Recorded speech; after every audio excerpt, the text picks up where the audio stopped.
It's another stormy week kicking off across central and eastern Kentucky. I'm tracking a Mayfield, and I'll show you why that isn't a good thing just ahead. A traffic stop in southeastern Kentucky leads to a man telling police he will not go to jail. And police tell me this is the result of his actions. What happened to this man's mother could easily happen to you. What you can do to protect yourself from falling victim to a very popular scam. Coming up. Tracking, alerting, protecting. This is WKYT News at 5:30. Good afternoon. Sam, Dick, and Amber Philpott reporting the potential for more rain is not what many people want to hear right now, as many of them are continuing to clean up from last week's flooding. Showers and thunderstorms are in the forecast every day this week. We begin with WKYT Chief Meteorologist Chris Bailey, who's tracking the forecast in the First Alert Weather Center. How about it, Chris? Yeah, it looks like it could rain at any point where you live, and only if you're in the far northern or southern parts of the area will you actually see some rain over the next couple of hours. We look at our live sky cams, and we continue to see overcast conditions, temperatures upper 60s to around 70 into most areas. We're slowly but surely ramping the moisture content in the atmosphere back up. And on Live First Alert Defender, you see why I'm suggesting southern Kentucky and northern Kentucky will get in on the lion's share of the rain over the next few hours. The waterlogged areas along Interstate 64 especially getting another few hours to dry out. Welcome, welcome news. I think we continue that trend into much of the overnight. Southern Kentucky not so fast down here from the Lake Cumberland area and points to the east. You have some heavy downpours that are coming from the skies. That is this area that could pick up on a localized 1-inch amount as we go through the next several hours. We'll keep an eye on some of those creeks and streams into far southern Kentucky, though this is an area that did not pick up nearly as much water as what folks across the northern half of the area picked up a few days ago. Heaviest rains as of now right on the McCreary and Wayne County line. Folks into Whitley City and into Whitley County will eventually be getting in on the really heavy rains. Across the Lexington Metro, not a whole lot that is out there, though. To our north, showers and thunderstorms continue to work across the Covington, Cincinnati area. What I'll focus on for the overnight into central Kentucky will be on any action that develops from Owensboro back into Paducah. That will be a round of some showers and storms that would try to impact our day tomorrow. Speaking of, that's what the focus of the forecast is on, rounds of thunderstorms that are on the way. I'll talk about the severe weather threat and the heavy rain threat in greater detail when I come back and walk you through it all, guys, with a 3-day threat track just ahead. All right, Chris, thank you. In Bourbon County, a family is cleaning up after their home was damaged by floodwater. Emergency management officials say Stoner Creek rose more than 10 feet in just half a day. Our Mike Linden talked to one of the many families there still cleaning up after the historic rainfall. It's our top story at 5:30. It was devastating, because, you work so hard to get all your things, and then you come home and it's basically ruined. Following historic rainfall on Friday, Stoner Creek in Paris rose significantly. According to Bourbon County emergency management officials, Stoner Creek rose from 18 feet to 27 feet in just under 12 hours on Friday. Anything above 25 feet is considered major flooding. As you can see, the top of that pavilion right there, that's as high as it got. Ori Williams, his wife Megan, and their 2 children left their home Friday afternoon once the rising floodwaters reached the park across the street. When they came home on Saturday, their entire house was flooded. We had to come through our neighbor's backyard and climb the fence to get to the house because it was still up to the porch. The newlyweds threw away all of their carpet and furniture, but also lost several photos, including their wedding photos, after 3 feet of water flooded their home. Everything that's, expensive can be replaced, but, pictures and stuff, you can't get those memories back. While the family lost a lot in a short amount of time, they're already looking toward the future. We were talking about getting our own house, and I guess this is, the Lord's way of saying, hey, you need to get your own house now. In Bourbon County, Mike Linden, WKYT. Stoner Creek receded to 14 feet earlier this afternoon, but EMA officials are worried that more rain later this week could cause that creek to go back up. Officials in Harrison County are still surveying flood damage there. The Cynthiana-Harrison County Airport was one of the hardest hit areas. Officer Don flew over the airport earlier today. Most of the water has receded, but some fields are still flooded. The judge executive says the high water did damage several planes and some hangars. The runway has since reopened. A Clark County road has been closed because of a mudslide. Officials say a 300-foot section of 4 Mile Road starting at mile marker 3 has slid about a foot down. The judge executive says only 2 homes are impacted by the closure. Crews are working to repair the damage, but the road will be closed until further notice.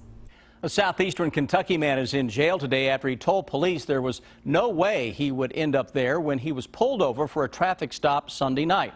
Jack Rose was caught after police say he led them on a chase through Barberville. Police say that Rose put 3 troopers at risk during the ordeal and fought with officers when they finally stopped him. WKYT's Phil Pendleton has more on the wild ride through Knox County. Brandy Blankenship has worked at the Taco Bell on 25E for about a year, seeing all kinds of customers. But Sunday night, it was crazy. It was like real life Grand Theft Auto or something. Police say Jack Rose pulled over a mile after police turned on the blue lights for an expired plate. When the trooper approached the car, Stated that he had made a mistake today and was not going to jail. And at that time, the operator of the vehicle sped off. that began a lengthy, slow-speed chase through Barberville and back on 25E. It ended in the Taco Bell parking lot. He was very much putting them in danger. He hit them, he did whatever he could to get away, so they had to do what they had to do to stop him. When police finally were able to stop Jack Rose, they say that he stayed in his car. Officers walked up to the vehicle from both sides, yanked open the door. Officers on both sides of the car say they had to wrestle him while he was inside the car and physically put the car in park. Police say they did all they could to protect themselves and others in harm's way. His actions showed that he had no respect for law enforcement, no respect for the public, and he was going to do anything he could to get away. Police say none of the troopers were hurt in the incident. In Knox County, that is the first time I've ever seen anything like that. Phil Pendleton, WKYT. Rose is facing over a half dozen charges, including having an open alcoholic beverage container in his vehicle. A homeowner shot and killed a robber over the weekend. Our county-by-county coverage begins in Boyd County. State police say 45-year-old Gregory Coddington broke into a home in the Rush community of Boyd County Saturday. Police say he and the homeowner ended up in a fight before the homeowner shot him. State police say the home invasion appears to be random. In Wayne County, police have arrested a man accused of abusing his mother. Investigators say they went to check on 72-year-old Joan Cox after she missed her dialysis appointment. They found her padlocked inside her room. Police charged her son, Gary Cox, with unlawful imprisonment. He's also been charged with animal cruelty after police say they found several dead animals in cages at the home.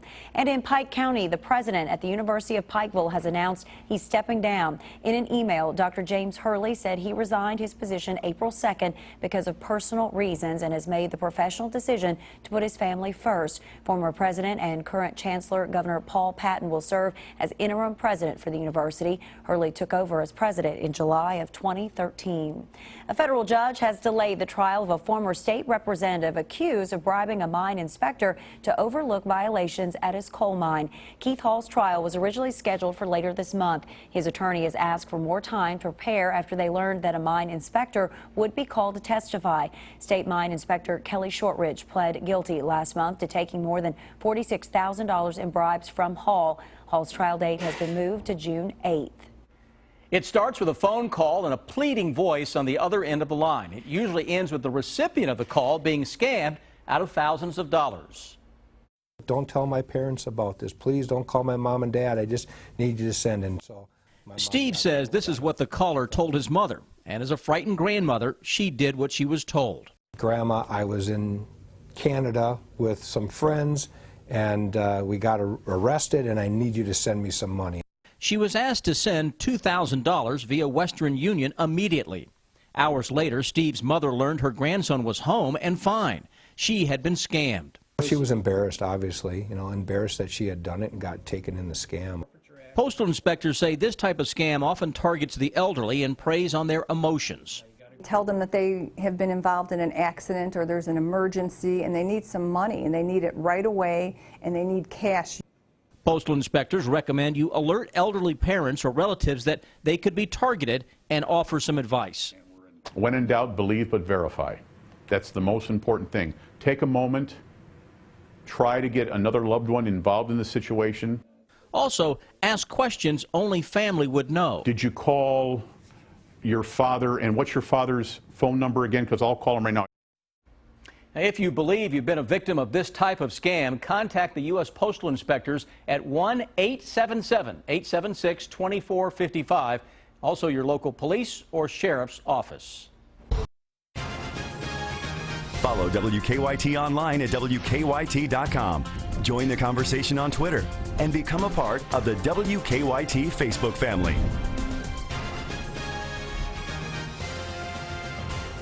U.S. Senator Rand Paul is expected to make his big announcement tomorrow. And Lexington Mayor Jim Gray names a new 1st District councilman today. Bill Bryant has your bottom line. Good evening. Kentucky Senator Rand Paul has been traveling the country and making national TV appearances for years, and now it appears that he will officially declare for the presidency tomorrow. In a video released ahead of the announcement at the Galt House in Louisville, Paul is depicted as a different kind of Republican.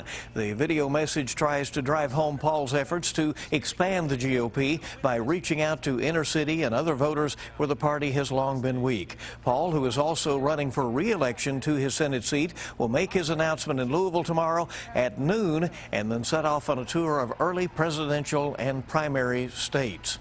Lexington Mayor Jim Gray selected a member of the school redistricting committee to be 1st District City Councilman today. James Brown was then immediately sworn into office. He says he will run in the fall election. Brown replaces Chris Ford, who resigned to take the full-time position of Commissioner of Social Services. Governor Steve Beshear indicating that he will continue to be his own truth squad during this race ahead to replace him as it rolls on. On Kentucky Newsmakers that aired over the weekend, Beshear said he will correct the record if candidates make statements he deems to be untrue. Here's what I would say to all these candidates. You know, you're entitled to your own opinion. Everybody's entitled to their own opinion, but they're not entitled to their own facts. So deal with the facts here. Impress the people of this state, number one, with your knowledge that you know what's going on and that you're going to be truthful about what's going on. Secondly, come up with ideas. You can see the full interview with Governor Beshear on demand at KentuckyNewsmakers.com. Richmond is remembering the city's first woman and longest-serving mayor. Ann Durham was instrumental in building Gibson Bay Park and revitalizing downtown, and Richmond was Kentucky's fastest-growing city during her tenure in the 1990s. Ann Durham was 76. Bill Bryant, WKYT.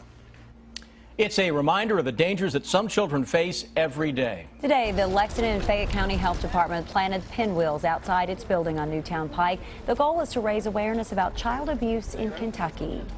We can all be reminded as we come to work every day.